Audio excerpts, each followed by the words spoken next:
ভাই আমি যাচ্ছি রে ভাই, তোর কিসের চিন্তা?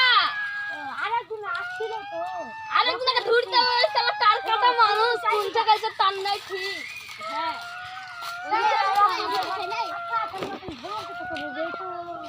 খাবো ভাই,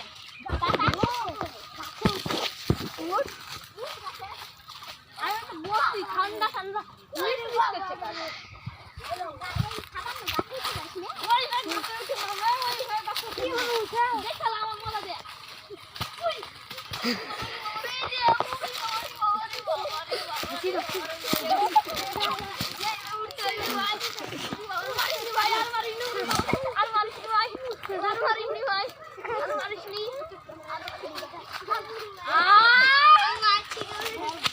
বন্ধ করো বন্ধ।